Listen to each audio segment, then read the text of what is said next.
이따위로 사법체계가 돌아가기 때문에 사법적 신뢰도의 한국은 맨 꿀레비에 있습니다. OECD. 이것이 10년에 한 번씩 아마 나오는 조사인 모양입니다. OECD에서 조사하는. 그러니까 2020년에 우리는 22%로 떨어졌습니다. 근데 우리가 생각하는 독일은 70%에 들어가 있어요. 탑 10에 들어가 있죠. 우리가 가야 할 목표는 스위스인데 스위스는 왜 이럴까요? 왜 이럴까요? 왜 우리는 형편없는 사법체계와 법원 신뢰도를 가지고 있느냐는 거예요. 왜 이렇게 됐을까요? 그것은 주권 재민 사상이 먹히지 않고 있기 때문입니다. 재판에 관한 한 시민이 개입할 여지가 1도 없습니다. 국민 주권 사상이 없어진 거죠. 주권 재민 사상, 국민 주권 사상이 사라진 겁니다. 없는 겁니다. 아예 처음부터. 이걸 빨리 만들어야 됩니다. 이게 없기 때문에 이 지경이 된 거예요. 그래서 나는 이거를 빨리 만들자. 법원의 신뢰도를 높이는 기반 3가지가 있습니다. 법원의 분권화, 헌법재판소를 정상화. 지금은 너무 취약합니다. 법관의 대폭적인 증언이 필요합니다. 분권화는 뭐냐? 일반 법원, 노동법원, 행정법원, 복지, 사회법원이라고 말할 수 있어요. 독일에서는 이걸 사회법원이라고 그래요. 복지법원, 재정법원 등으로 전문화해야 돼. 판사들도 전문화해야 됩니다. 이리 갔다 저리 갔다 하는 게 아니라 그 지역에 그대로 있어야 됩니다. 대법원의 지역벌 분산. 이것도 다 법원이 무슨 법원, 무슨 법원으로 나간단 말이에요. 이렇게 다 처음 재판을 시작할 때부터 그 지방법원서부터 1심법원, 2심법원, 3심법원이 그 법원의 출액으로 들어간다는 거예요. 그 사건의 성격에 따라서 전문적인 변호사, 전문적인 판사에 의해서 결정되도록 해야 됩니다. 법원의 분권화가 그래서 중요합니다. 법원을 정상화하는 것이 굉장히 헌법재판소를 정상화해야 됩니다. 재판소원도 법원에서 판결한 것도 곧바로 내가 이거 마음에 안 든다. 그러면 나의 기본권이 침해받았다 하는 경우는 헌법재판소에 반드시 재판소원을 할 수 있도록 해야 됩니다. 그래서 재판관의 수를 더 증원하고 여성 재판관의 수를 더 늘려야 됩니다. 그리고 법관을 대폭적 증원해야 됩니다. 법관 1인당 인구가 17,000명인데 독일은 법관 1명당 인구가 4,000명입니다. 우리가 게임이 안 되죠. 그러니까 제대로 된 판결을 할 수가 없게 돼 있어요. 여기에 이제 더해서 지방 분권 차원에서 접근해야 되고, 그러니까 시민적 주권이 법원에도 작동하도록 하기 위해서 참심제 또는 독일인들이 하는 시민 판사 제도를 도입하거나 미국 영미권에서 하는 배심제를 도입해서 반드시 그것에 대해서 그 시민이 판결에 참여하도록 그렇게 해야 됩니다. 자, 시간이 없으니까 1시간 내에 빨리 끝내야 되니까 벌써 49분인데 김건희와 심우정이 한 짓을 보자는 거예요.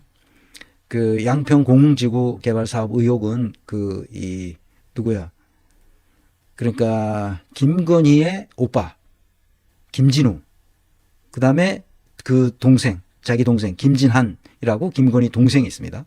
그 동생 김진한은 말레이시아에 있죠. 말레이시아에 있다고 그래요. 나도 정확히는 모르는데 그 찾아보니까 말레이시아에 있다는 걸로 나와요. 인천 세관에서 건국 이래 2번째로 큰 마약 밀수범이 붙잡혔죠. 백혜룡 경장으로부터. 그런데 백혜룡 경장은 좌천됐습니다. 그리고 기타 관련자들, 그것을 무마한 관련자들 모두 꽃보직과 승진의 향연을 누렸습니다. 심우정은 뭘 했느냐? 김건희가 손을 댔을 법한 수익률이 매우 높은 패밀리 비즈니스를 도와줬습니다. 무슨 말이냐?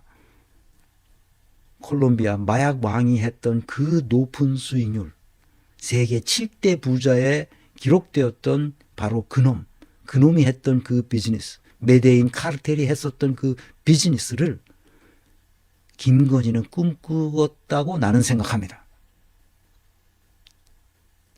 그러면서 그 전에 한동훈을 포함한 여러 사람들이 마약 청정국을 만들겠다. 느닷없이 마약 청정국을 만들겠다고 난리 브루스를 쳤습니다. 얘네들이.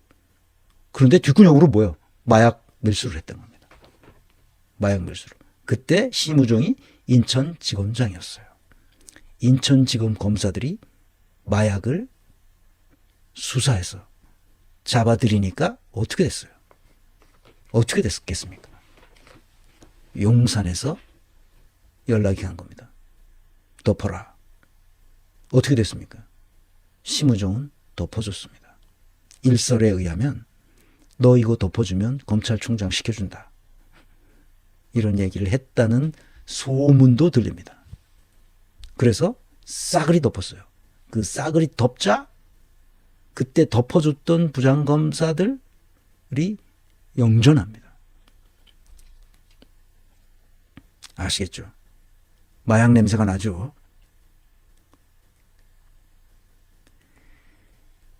명태균의 국정농단 사태 수사를 무마했습니다. 인천세관 마약 밀수 무마한 거는 이것도 기록이 다 남아있기 때문에 조사하면 다 나옵니다. 명태균 국정농단 사태를 수사했는데 무마하려는 시도를 심우정이 했어요. 심우정은 허가받은 범죄 집단의 전형적인 행태죠. 무마하려고 했는데 이제 무마할 수 없는 상태가 된 거예요. 그래서 이걸 덮기 위해서는 윤석열의 내란을 지속시켜야 됩니다. 자기 이익이 걸린 거예요. 김건희와 윤석열과 심우정은 한패거리입니다. 지기현 판사, 윤석열 석방 정치 하도록 자기가 모든 일을 기획했어요. 김주현의 아마 같은 부류라 생각할 수 있죠. 그러니까 김건희와 윤석열, 심우정과 김주현 다 같은 패거리들로 되고 있습니다. 굉장히 위험한 상태죠.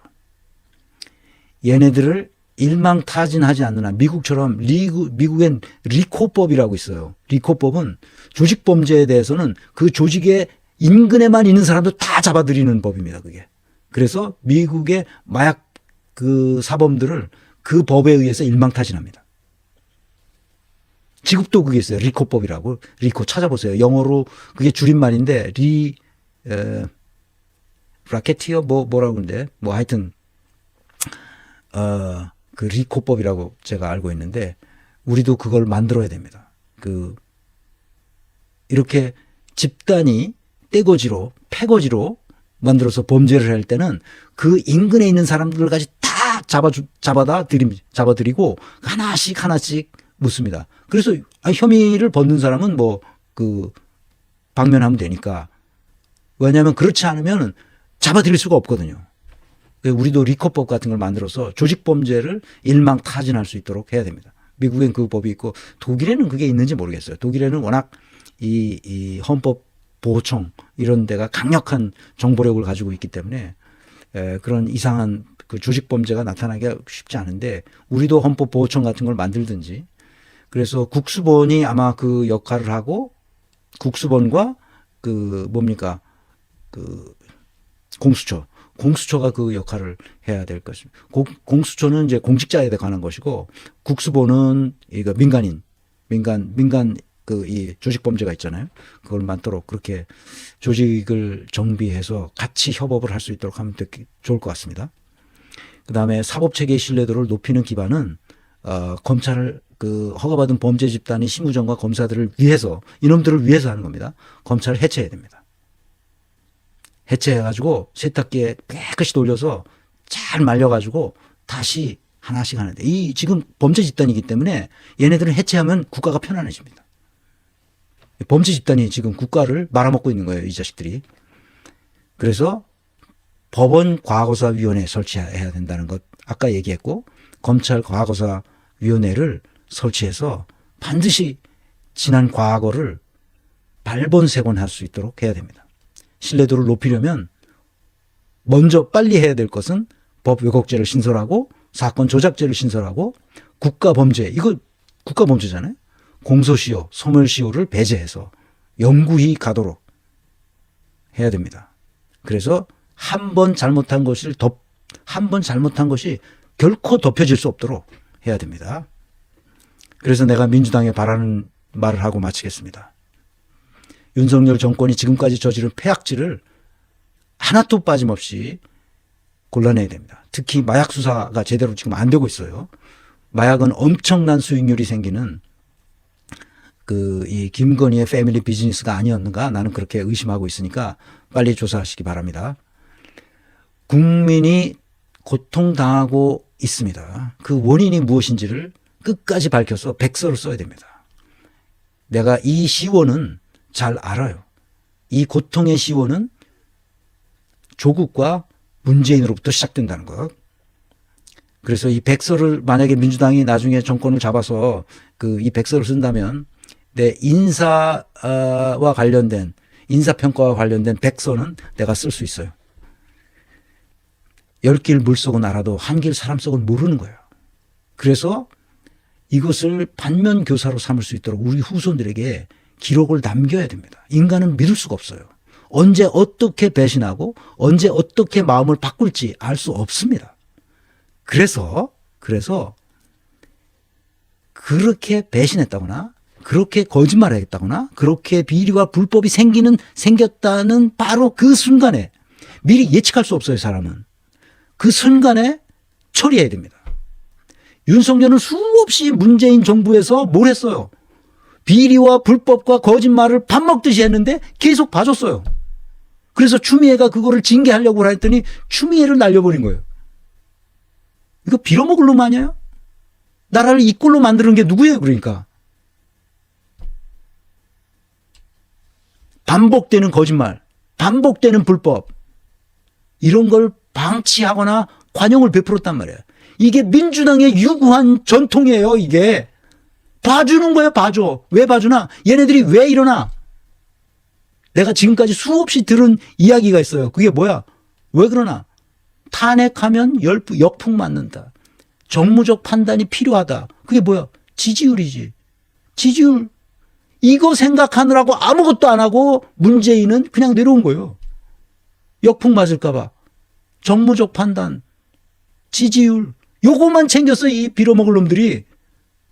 그래서 민주당은 DNA가 어떻게 되겠냐? 역풍을 두려워하는 DNA가 있어. 그리고 정무적으로 판단해야 된다는 거야. 그러니까 어떤 정한중 교수 같은 놈은 뭐라 그러냐면, 면직 처분을 할 수 있는 비리를 저질렀음에도 정무적 판단으로 2개월 정직 처분한다고 했어. 그러니까 왜 그러냐 말이야. 왜?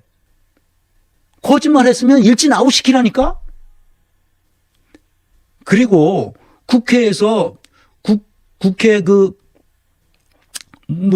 증감법이라고 있잖아요. 증언감정법에 의해서 거기서 허위 증언하거나 가짜 증언하거나 엉터리로 한 것이 나중에 밝혀지면 그것에 대해서 강력한 처벌을 해야 돼. 난 그래서 국회에도 국회에 수사단을 만들어서 수사처를 만들든지 해가지고 거기서 잘못한 놈들은 허위 증언을 하거나 가짜 증언을 하거나 거짓말한 놈들은 반드시 그것에 대해서 처벌받도록 해야 돼요.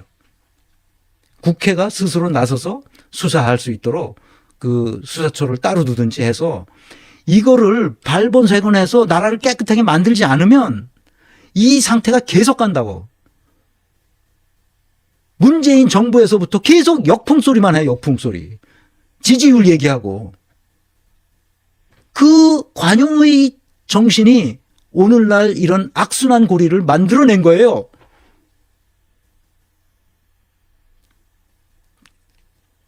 지규현, 최상목이 헌재에서 딱 얘기 끝났잖아. 안 하는 건 위헌이다.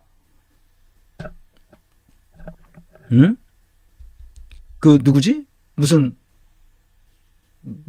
재판관 임명 안 한 거. 요새 단어가 생각이 안 나. 이름이 생각이 안 나고. 그 재판관 이름 내가 생각이 안 돼. 그 재판관 임명 안 한 것은 최상목이 위헌이라고 헌재에서 판결을 내렸잖아. 그랬으면 즉시 뭐 해야 되겠? 최상목을 탄핵해야 되는 거야. 위헌한 놈을 어떻게 고위 공직자로 그냥 내버려 두냐고. 마은혁, 맞아. 마은혁 판사. 최상목 일을 잘라야 되는 거야. 심우정이도 지금 바로 탄핵해라니까? 이진동이 이놈, 그 차장, 대검 차장 하는 놈, 바로 탄핵해라고. 이게 다 연루된 놈들이야, 이게 다. 다음 정부는 이재명 정부가 되겠지만 다음 정부는 인사제도의 혁명적 변화가 필요해요.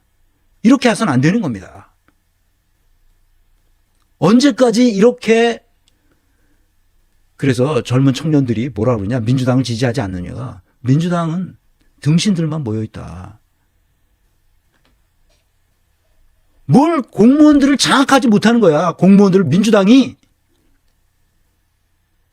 그러니까 마치 그림자 정부가 있어서 지금 누가 왜 이렇게 결정하는지를 모르고 있잖아. 민주당은 공무원들을 장악하지 못하는 유구한 전통을 가지고 있어요. 이 등신 같은 놈들.